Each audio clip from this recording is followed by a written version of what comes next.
بسم اللہ الرحمن الرحیم۔ السلام علیکم ورحمۃ اللہ وبرکاتہ۔ میں یہودی طوائف تھی فلسطین میں ایک مسجد کے باہر کھڑے ہو کر نمازیوں کو ورگلاتی۔ ایک روز میری نظر مسجد کے جوان امام پر پڑی، میرا دل اس پر آ گیا۔ روز امام کو بیہودہ اشارے کرتی لیکن وہ آنکھ اٹھا کر نہ دیکھتا۔ اب میرے صبر نے جواب دے دیا۔ ایک دن آدھی رات کو کپڑے اتار کر مسجد میں چلی گئی۔ امام صاحب قرآن پاک کی تلاوت کر رہا تھا، یوں ہی اس نے مجھ پر نظر ڈالی۔ روز ہی ادھر مسجد کے باہر آ کر کھڑی ہو جاتی۔ یہاں کے لوگوں کو ورگلانا میرا پسندیدہ مشغلہ تھا۔ یہاں پر لوگ نماز کے لیے آتے تھے لیکن میں انہیں اپنے بیہودہ لباس اور جسم کی اداؤں کے ساتھ اپنی طرف متوجہ کرنے کی کوشش کرتی، اور کچھ لوگ تو ہو بھی جاتے، لیکن جس کی طرف میں مائل تھی، جسے میں چاہتی تھی، وہ تو میری طرف نگاہ اٹھا کر بھی نہ دیکھتا تھا۔ میں روز اپنے حسن کو کیل کانٹوں سے لیس کر کے یہاں پر آ کر کھڑی ہو جاتی۔ مجھے یقین تھا کہ ایک دن وہ ضرور میری طرف متوجہ ہوگا اور میں اسے اپنا بنا لوں گی، لیکن اس انسان نے تو شاید قسم کھائی ہوئی تھی کہ وہ مجھے دیکھے گا بھی نہیں۔ میرے اندر یہ بات بے چینی پیدا کر رہی تھی اور مجھے اس کی یہ بے رخی اچھی نہیں لگ رہی تھی۔ میں چاہتی تھی کہ وہ مجھے بھی اس طرح چاہے جیسے میں چاہتی ہوں۔ میں ایک یہودی طوائف ہوں، میرا نام ایڈہت ہے۔ میں نے بچپن میں جس ماحول میں آنکھ کھولی وہ بہت اچھا تھا۔ یہاں پر میرا ایک چھوٹا سا گھر تھا اور میں اس گھر میں اپنے ماں باپ کے ساتھ رہتی تھی، لیکن پھر کچھ شر پسند عناصر کی وجہ سے میرے ماں باپ کا انتقال ہو گیا۔ ان کی بے رحم گولیوں نے انہیں بھون ڈالا۔ میں نے اپنے سامنے اپنی ماں باپ کے جسم کو ٹھنڈا ہوتے دیکھا، جیسے اپنے ہوس ہی کھو بیٹھی تھی۔ اس وقت میری عمر صرف 4 سال کی تھی۔ اب میں کتنی دیر اسی طرح گم سم رہتی۔ کافی دیر تک میرا علاج معالجہ چلتا رہا اور پھر مجھے ایک یتیم خانے میں بھیج دیا گیا۔ وہاں پر میں دیگر بچوں کے ساتھ پلنے پڑھنے لگی، لیکن مجھے یتیم خانے کا ماحول بالکل اچھا نہیں لگا تھا۔ یہاں پر یتیم خانے میں بچوں کو یوں تو اچھی خوراک اور اچھا لباس دیا جاتا تھا، لیکن پھر بھی یہاں پر اکثر لڑکیاں بلوغت کی عمر تک پہنچنے کے بعد پر اصرار طور پر غائب کر دی جاتی رہی اور مجھے بہت خوف آتا تھا۔ آدھی رات کو لڑکیوں کو اٹھا کر کہیں بھیج دیا جاتا تھا اور اس کے بعد ان کا کچھ معلوم نہیں پڑتا تھا کہ وہ کدھر گئی۔ ایسے ہی ایک دن جب میں 12 سال کی ہو چکی تھی، مجھے بھی آدھی رات کو اٹھایا گیا اور اپنے سامنے میں اپنی وارڈن کو دیکھ کر حیران پریشان رہ گئی۔ اس نے مجھے اشارے سے باہر آنے کے لیے کہا۔ میں ڈرتی کانپتی اس کے پیچھے پیچھے چلتی باہر کی طرف آ گئی۔ وہاں پر ایک گاڑی کھڑی تھی اور اس میں پہلے ہی 3 4 لڑکیاں بیٹھی ہوئی تھی۔ اس نے مجھے بھی اس گاڑی میں بیٹھنے کا کہا۔ میں نے انکار کر دیا، لیکن اس کے ہاتھ میں پکڑی ہوئی چھڑی میری ٹانگ پر زور سے لگی کہ میں نے بے ساختہ چیخ۔ اس نے غصے سے مجھے ڈانٹا اور کہا، چیخو مت اور جاؤ یہاں سے، تمہیں اچھی جگہ پر لے جایا جا رہا ہے۔ میں اس اچھی جگہ کی تفصیل تو نہیں جانتی تھی، لیکن اپنی آنکھوں سے اچھی جگہ کے خواب سجانے میں اس گاڑی میں نہ بیٹھی۔ میں اچھی جگہ کے خواب سجائے میں بھی اس گاڑی میں آن بیٹھی۔ میں یتیم خانے کی عمارت کو حیرت اور حسرت بھری نگاہوں سے دیکھ رہی تھی۔ میری زندگی کا ایک بڑا حصہ یہاں پر گزرا تھا اور اب میں اس طرح چوروں کی طرح رات کے اس پہر یہاں سے جا رہی تھی۔ گاڑی یتیم خانے کی حدود سے باہر نکل گئی اور سڑک پر دوڑنے لگی۔ میں نے زندگی میں پہلی بار ان مناظر کو دیکھا تھا۔ ارد گرد بھاگتے دوڑتے مناظر مجھے بہت اچھے لگ رہے تھے۔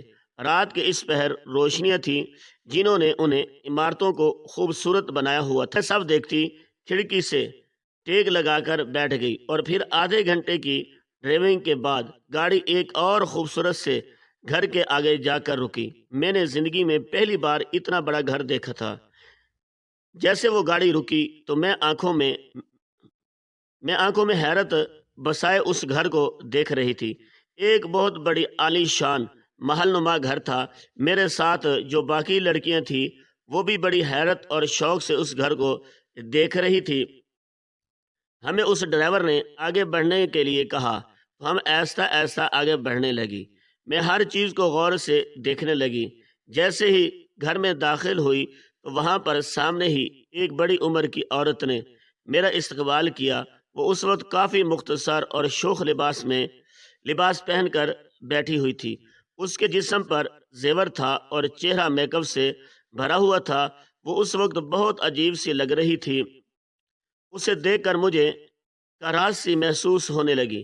ڈرائیور اور وہ کچھ بات چیت کرنے لگے اور پھر کچھ دیر بعد وہ چلا گیا۔ اس عورت نے اشارے سے ہمیں ایک کمرے کی طرف جانے کا کہا تو میں اور باقی لڑکیاں اس طرف چلی گئی۔ یہ کمرہ یتیم خانے والے کمرے سے بہت مختلف تھا۔ یہاں پر بہت خوبصورت اور صاف ستھرا بیڈ لگا ہوا تھا۔ اس کے علاوہ ڈریسنگ ٹیبل اور کچھ دوسری چیزیں بھی تھیں۔ الماریوں میں کپڑے لٹکے ہوئے تھے اور وہ سب کے سب ہماری عمر کی لڑکیوں کے سائز کے تھے۔ میں حیرت سے ایک ایک چیز کو دیکھتی بیڈ پر آ گئی اور ایک طرف لیٹ گئی۔ مجھے ابھی تک سمجھ نہیں آ رہی تھی کہ یہاں پر کیا ہو رہا ہے اور ہمیں یہاں پر کیوں لایا گیا ہے۔ شاید صبح پتہ چلے گا۔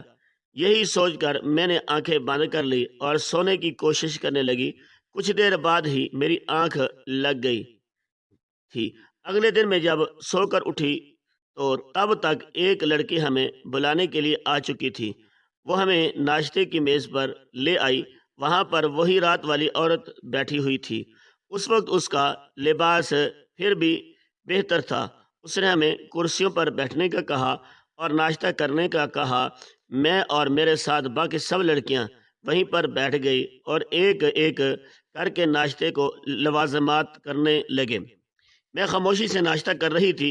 کچھ ہی دیر کے بعد وہ رات والی عورت کہنے لگی، اب تم لوگوں کو یہیں پر رہنا ہے۔ بہتر یہ ہے کہ تم لوگ جتنی جلدی یہاں کے رواج سمجھ لو اتنا ہی اچھا ہے۔ آج سے تم لوگ مہمانوں کے آگے مشروب پیش کیا کرو گے۔ شام کے وقت سج بن کر بیٹھ جانا، پر سب کچھ ہے سجنے سورنے کے لیے۔ تم لوگوں کو سب کچھ ملے گا۔ تم لوگوں کے کمرے میں جو الماریاں ہیں وہاں پر ہر طرح کے لباس ہیں۔ اپنی مرضی سے لباس کا انتخاب کر کے شام کو مینا سے تیار ہو جانا۔ اس عورت نے تفصیل سے کہا تو میں الجھ گئی کہ آخر شام کو تیار ہونے کا کیا مطلب ہے، اور میں نے اس سے یہ پوچھ بھی لیا تو وہ معنی خیز سے مسکرا دی اور پھر کہنے لگی، بہت جلد تمہیں اس کا مطلب سمجھ آ جائے گا۔ ابھی تو جو کہا ہے وہی کرو۔ میں چپ ہو گئی اور اس کے بعد اٹھ کر اپنے کمرے میں آ گئی۔ تھوڑی دیر بعد وہی لڑکی کمرے میں آ گئی جس کے لیے رات والی عورت نے کہا تھا کہ وہ تمہیں تیار کر۔ اس نے آ کر ہماری بھویں تراشنا شروع کر دی، ویکس کرنے شروع کر دی، اور اس کے علاوہ جو ضروری کام تھے اس نے سارے ہی کیے۔ یہ سارا عمل بہت تکلیف دہ تھا۔ اور پھر اس نے کہا کہ اب تم لوگ نہا دھو لو، اس کے بعد میں تم لوگوں کا میک اپ کروں گی۔ میں نے زندگی میں کبھی یہ کام نہیں کروائے تھے اور اب جب ہو گئے تھے تو بہت عجیب سا لگ رہا تھا۔ میں نہانے کے لیے چلی گئی۔ اتنی دیر میں وہ باقی لڑکیوں کے میک اپ کرنے لگی۔ میں جب باہر آئی تو اس نے میرے بال خشک کر کے ان کا ایک جدید طرح کا بیٹر سٹائل بنا دیا اور اس کے بعد میرا بڑا خوبصورت میک اپ کیا۔ میں آئینے میں خود کو دیکھ کر حیران رہ گئی۔ پھر ایک شوخ لباس، وہ لباس مختصر تھا لیکن مجبوراً باقی عورتوں کی طرح مجھے بھی وہ پہننا ہی تھا، اس لیے میں باتھ روم میں جا کر لباس تبدیل کر آئی۔ لیکن مجھے وہ بہت عجیب لگ رہا تھا۔ میں کبھی اس سے ٹانگوں سے کھینچتی ہوئی، کبھی بازو سے کھینچ کر لمبا کرنے کی کوشش کرتی، لیکن وہ لباس تو اتنا ہی رہا جتنا اس نے ہونا تھا۔ اس کے بعد وہ لڑکی ہمیں لے کر ایک ایسے حال کمرے میں چلی آئی جہاں پر ایک طرف موسیقی کا کوئی سامان تھا اور ایک طرف مشروب رکھے ہوئے تھے۔ یہ غیر ملکی مشروب تھے جو نشہ آور تھے۔ لڑکی ہمیں ان مشروب کے بارے میں بتانے لگی اور مختلف گلاسوں کے بارے میں بتانے لگی کہ کس گلاس میں کس مشروب کو پیش کرنا ہے۔ میں غیب دماغی سے سن رہی تھی۔ مجھے اس لڑکی کی باتوں میں کوئی دلچسپی نہیں تھی، لیکن یہاں رہنے کے لیے مجبوراً مجھے یہ کام کرنا ہی تھا۔ اس لیے میں نے ان گلاسوں میں مشروب انڈیلا اور آنے والے مہمانوں کو پیش کرنے لگی۔ یہ مہمان بہت عجیب نوعیت کے تھے، سارے کے سارے مرد تھے اور ان کے ہاتھوں میں پھول تھے۔ اس کے علاوہ وہ بہت سارے نوٹوں کی گڈیاں پکڑی ہوئی تھی۔ وہ سب کے سب وہاں آ کر ایک قطار میں بیٹھ گئے۔ میں باری باری ان کے آگے ٹرے لے کر جانے لگی، جس کو جو مشروب چاہیے تھا وہ اٹھا لیتا، لیکن ان مردوں کی نظریں بہت عجیب سی تھی، بہت گندی نظریں تھی۔ مجھے وہ نظریں اچھی نہیں، میں اپنے آپ میں سمٹتی جا رہی تھی۔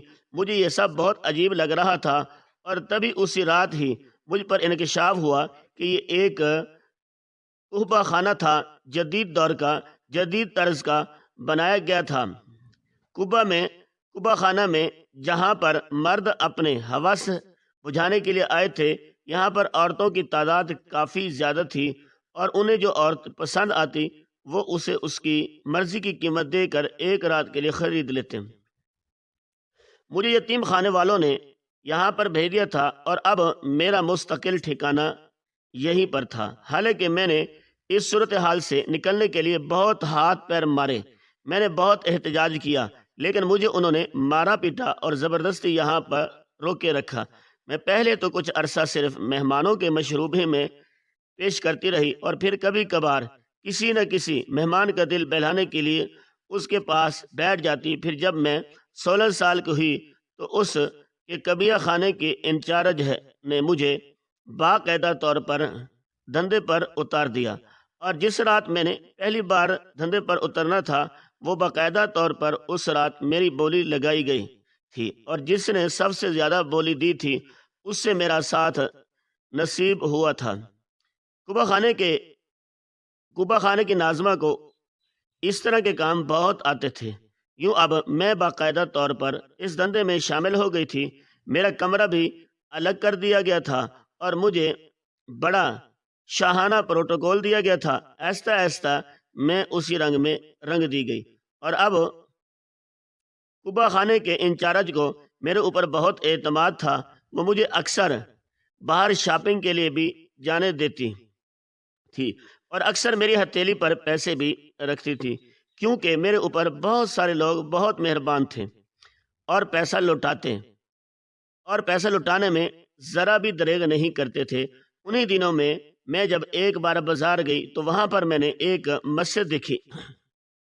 میں نے چونکہ اس وقت مختصر سا لباس پہنا ہوا تھا تو مسجد کے دروازے پر کھڑی ہو گئی۔ وہاں کے آتے جاتے لوگ میرے جسم سے اپنی آنکھیں سینکنے لگے، اور مجھے یہ سب بڑا اچھا لگ رہا تھا۔ میں کافی دیر وہیں پر کھڑی رہی اور پھر واپس اپنے قبہ خانے پر لوٹ آئی۔ لیکن آج میں نے جو مسجد کے باہر کیا اس سے مجھے بڑی دلی تسکین ملی، اور مجھے یہ سب کر کے بہت اچھا لگا۔ اس کے کچھ عرصے بعد پھر جب میں دوبارہ بازار گئی اور میں نے پھر وہی عمل دوبارہ دہرایا، میں آج بھی مسجد کے دروازے پر کھڑی ہو گئی اور آتے جاتے لوگوں کو ورغلانے لگی۔ وہ سب میری ادائیں اور جسم کے جلوے دیکھ کر اپنی آنکھوں کو تسکین پہنچا رہے تھے۔ کچھ نے تو آ کر میرے پاس مجھے چھونا بھی چاہا، لیکن اس کی اجازت میں نے نہیں دی، کیونکہ جب تک پیسے ہاتھ میں نہیں رکھے جائیں گے تب تک کوئی چھو نہیں سکے گا۔ لوگ میرے بے باک انداز کو دیکھ رہے تھے اور مسجد میں آ جا رہے تھے۔ میرے لیے اتنا ہی بہت تھا۔ اسی دوران میری نظر مسجد میں بیٹھے ہوئے ایک خوبصورت اور خوش شکل نوجوان پر پڑی۔ وہ نوجوان نظریں نیچے کیے ہوئے اپنے کام میں مصروف تھا، اور مجھے اسے اس طرح دیکھ کر بہت عجیب لگا۔ جہاں پر سب لوگ میرے جسم سے اپنی آنکھوں کی پیاس بجھا رہے تھے، وہاں وہ میری طرف نگاہ اٹھا کر بھی نہیں دیکھ رہا تھا۔ میں نے اسے بڑے بےہودہ سے انداز میں مخاطب کر کے بلانا چاہا، لیکن اس نے میری طرف نگاہ بھی نہیں اٹھا کر دیکھا، بلکہ بدستور اپنے کام میں مصروف رہا۔ مجھے اپنے بہت توہین محسوس ہو رہی تھی، اور ایسا لگنے لگا جیسے وہ مجھے نظر انداز کر کے میرے منہ پر تھپڑ مار رہا ہے۔ میں اپنے آپ میں سلگتی ہوئی واپس گھر پر آ گئی۔ آج میرا کچھ بھی کرنے کو موڈ نہیں تھا، کیونکہ اس آدمی نے میرا موڈ خراب کر دیا تھا۔ اس لیے میں نے انچارج سے کہہ دیا کہ آج میرے کمرے میں کسی کو نہ بھیجنے، لیکن اسے تو جیسے بول ہی پڑ گئے تھے۔ اس کا کہنا تھا کہ ایک رات کا اتنا نقصان ہو جانے کا، اس لیے ایسا فیصلہ نہیں کرنا جس سے نقصان ہو۔ میں دل ہی دل میں تلملا کر رہ گئی، اور انچارج نے اپنی ہی مرضی کے اور کمرے کے اندر ایک امیر اور بھوکے مرد کو بھیج دیا، جو کہ میرا موڈ اچھا نہیں تھا، اس لیے میں اسے بھی اچھا وقت نہیں دے پائی، لیکن اس نے کوئی گلہ نہیں کیا اور مطلوبہ قیمت میرے بستر پر رکھ کر چلا گیا۔ میں اس نوجوان کی وجہ سے بہت زیادہ تلملا رہی تھی، اس لیے اگلے ہی دن میں دوبارہ پھر پہلے سے مختصر لباس پہن کر مسجد کے دروازے پر جا کر کھڑی ہو گئی۔ میرا ارادہ تھا کہ آج تو میں اسے ورغلا کر ہی رہوں گی اور اپنا جسم کا جلوہ اسے دکھا کر ہی رہوں گی، لیکن میرے لاکھ بلانے پر بھی اس نے میری طرف نگاہ نہیں اٹھائی، جب کہ باقی لوگ مسجد میں بیٹھ کر بھی بڑے شوق سے اپنی نظریں میرے جسم کے آر پار کر رہے تھے۔ میں اس شخص کے مستقل مزاجی پر حیران تو رہی تھی، لیکن اب میری بھی ضد بن چکی تھی، میں اسے کسی نہ کسی طریقے سے ورغلا کر ہی رہوں گی۔ اس لیے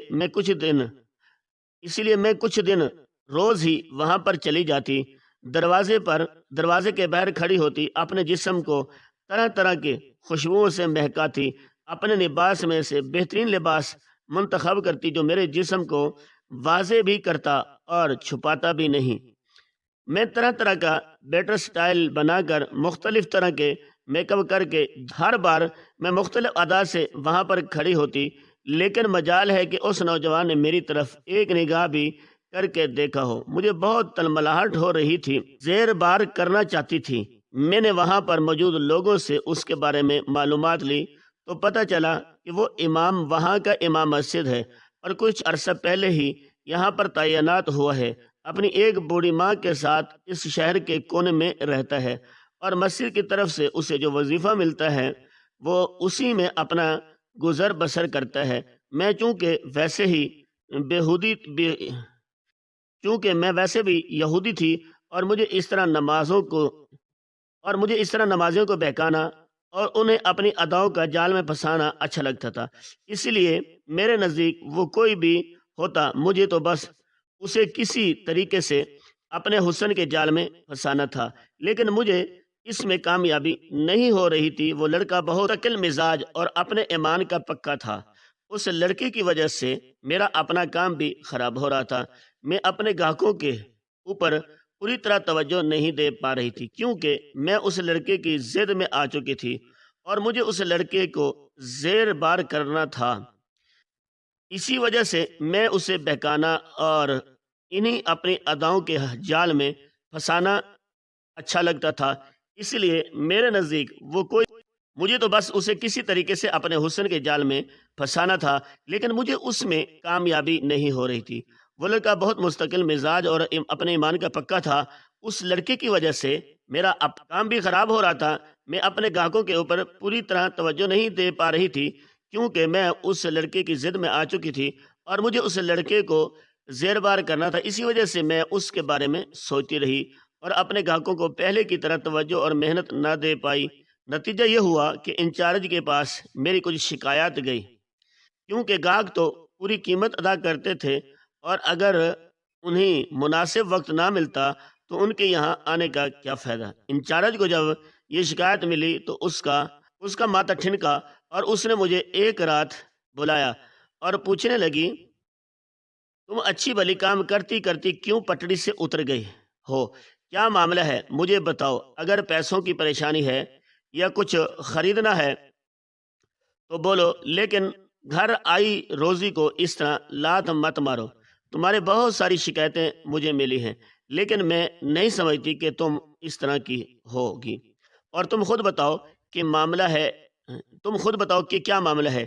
انچارج نے مجھ سے پوچھا تو میں سر جھکا کر اپنی موڑنے لگی۔ میں اسے اس سچ کے بارے میں نہیں بتا سکتی تھی کہ میں ایک امام مسجد کی ضد میں اتنے آگے بڑھ گئی ہوں، اپنے کام سے ہی بہلوتی کرنے لگی ہوں۔ تاہم میں نے انچارج کو اس بات کی تسلی دی کہ میں آئندہ ایسے نہیں کروں گی اور انہیں میری طرف سے کوئی شکایت نہیں ملے گی۔ انچارج نے سر ہلا دیا اور کہنے لگی کہ اب شکایت ملنی بھی نہیں چاہیے، ورنہ دھندا چھوٹ کر رہ جائے گا اور تمہارے لیے یہاں پر پھر کوئی نہیں آئے گا۔ میں اس کی اس بات کا مطلب سمجھتی تھی، حالانکہ ابھی مجھے اس بات کی کوئی پرواہ نہیں تھی۔ ابھی تو میری حواسوں پر وہ امام مسجد سوار تھا، اس لیے میں چپ چاپ اٹھ کر آ گئی۔ مجھے معلوم تھا کہ کوٹھے پر جتنی زیادہ پذیرائی گاہکوں کو دی جائے گی وہ اتنے ہی شوق سے چلے آئیں گے، لیکن اگر انہیں یہاں پر ویسا ماحول نہیں ملے گا جیسا وہ چاہتے ہیں تو پھر دوبارہ پلٹ کر نہیں آئیں گے۔ میں اب ایسے منصوبوں پر غور کرنے لگی کہ جس کی بدولت میں اس امام مسجد کو اپنی طرف متوجہ کر پاتی، لیکن مجھے کوئی بھی بات سمجھ میں نہیں آ رہی تھی، کیونکہ میری اداؤں کے جال میں تو وہ پھنس نہیں رہا تھا اور میرے بلانے پر وہ متوجہ نہیں ہو رہا تھا۔ اور پھر بہت دن سوچنے کے بعد مجھے ایک منصوبہ سمجھ میں آ گیا اور میری آنکھیں چمکنے لگی۔ میں نے اس پر عمل کرنے کی سوچا اور میں اگلے ہی دن آدھی رات کے وقت بے لباس ہو کر مسجد میں چلی گئی۔ میرا ارادہ تھا کہ مجھے اس طرح دیکھ کر وہ امام مسجد ایک بار تو ضرور میری طرف بڑھے گا، مجھے چھوئے گا اور پھر میں اسے دھتکار دوں گی۔ لیکن میری حیرت کی انتہا نہ رہی جب اس نے مجھے اس طرح دیکھا۔ وہ ایک دم وہاں سے استغفار کرتا ہوا بھاگ گیا۔ میں حیرت کا مجسمہ بن کر مسجد میں کھڑی رہ گئی۔ مجھے اپنے آپ سے نفرت محسوس ہوئی۔ اپنا آپ مجھے کبھی اتنا گرا ہوا نہیں لگا جتنا آج لگا تھا۔ وہ شخص وہاں سے بھاگ گیا تو چین اور سکون ہی لٹ گیا۔ نہ جانے کس طرح میں واپس اپنے گھر آئی اور آ کر کمرے میں بند ہو گئی، تو پھر اپنے کمرے میں بند ہونے کے بعد پچھتاوے نے جیسے میرے دل کا راز شخص کے بارے میں اس شخص کی پارسائی کی قائل ہو گئی کہ شرافت اور اعلیٰ کردار نے مجھے مول خرید لیا۔ مجھے لگا کہ زمین پر میرے جیسا ذلیل اور گھٹیا شخص کوئی بھی نہیں ہوگا۔ میں نے اس شخص کے نیک کردار کی وجہ سے اس کے دین کا مطالعہ کرنا شروع کر دیا۔ یہ کام ابھی میں چھپ کر رہی تھی، لیکن نہ جانے کس طرح انچارج کو اس کی خبر ہو گئی اور اس رات اس نے مجھے بہت مارا اور مجھے طرح طرح کی دھمکیاں دے کر کہا کہ اگر تم نے اب اپنے دھندے سے پیچھے ہٹنے کی کوشش کی تو مجھ سے برا کوئی نہیں ہوگا، تمہیں مار کر ایسی جگہ پھینک دوں گی جہاں پر کبھی تمہیں پانی بھی نصیب نہیں ہوگا۔ میں اس کی مار کھاتی رہی اور چپ چاپ بے بسی سے نیچے پڑی رہی۔ مجھے پتا تھا اب یہی میری قسمت ہے، میں اب دوبارہ اس راستے پر نہیں جا سکتی، میں دوبارہ اب اس راستے پر نہیں چل سکتی، کیونکہ اس رات میں نے ایک نیا جسم لیا تھا اور اس جسم میں یہ زندگی نہیں چاہتی تھی۔ میں جیسے جیسے امام مسجد کے دین کا مطالعہ کر رہی تھی، میرے دل کی حالت بدلنی جا رہی تھی اور مجھے اس کا دین اچھا لگنے لگا تھا۔ میں اسی وجہ سے اس کے نیک سیرت اور اعلیٰ کردار کے قائل ہو گئی تھی۔ انچارج نے جب میرا اس طرح کا رویہ دیکھا، اس نے مجھے دھمکایا اور پھر بہت سمجھایا، لیکن میرا دل اب اس دھندے کی طرف راغب نہیں ہو رہا تھا۔ اس لیے میں نے اسے صاف صاف منع کر دیا اور کہا کہ تم مجھے مارنا چاہتی ہو تو مار لو، لیکن میں اب یہ کام نہیں کروں گی۔ میں نے جتنا کام کرنا تھا کر لیا، اب میرا دل نہیں مانتا اور میں دوبارہ اس راہ پر نہیں چل سکتی۔ میرے دو ٹوک انداز کو اس نے محسوس کر لیا تھا۔ میرے اندر کا باغی پن اب چہرے پر آ گیا تھا اور انچارج کو بھی سمجھ لگ گئی تھی، اس لیے وہ چند لمحے کھڑی مجھے دیکھتی رہی اور پھر وہاں سے چلی گئی۔ اگلے دن مجھے ایک لفافہ ملا۔ یہ لفافہ انچارج کی طرف سے تھا اور اس میں کچھ رقم تھی۔ انچارج کی طرف سے پیغام تھا کہ اگر تم یہاں سے جانا چاہتی ہو تو یہ رقم لے لو اور آج کے آج یہاں سے چلی جاؤ، دوبارہ کبھی یہاں پر مت آنا، لیکن اگر تم یہاں پر رہنا چاہتی ہو تو پھر تمہیں اسی طرح رہنا ہوگا جیسے پہلے رہتی آئی ہو۔ میں نے رقم کا لفافہ ہاتھ میں پکڑا اور کچھ لمحے سوچا اور پھر چپ چاپ وہاں سے نکل آئی۔ پھر اس رقم کے لفافے کو میں وہیں پر رکھ آئی تھی۔ مجھے وہ نہیں چاہیے تھا۔ میں وہاں سے نکل تو آئی تھی، لیکن مجھے اب پتہ نہیں تھا کہ میں کس طرف جاؤں گی۔ اور پھر اچانک مجھے عورتوں کے بنائے گئے فلاحی ادارے کا خیال آیا۔ میں اس طرف چل پڑی۔ ہم اکثر یہاں پر فنڈ وغیرہ بھیجتے ہوتے تھے، اس لیے مجھے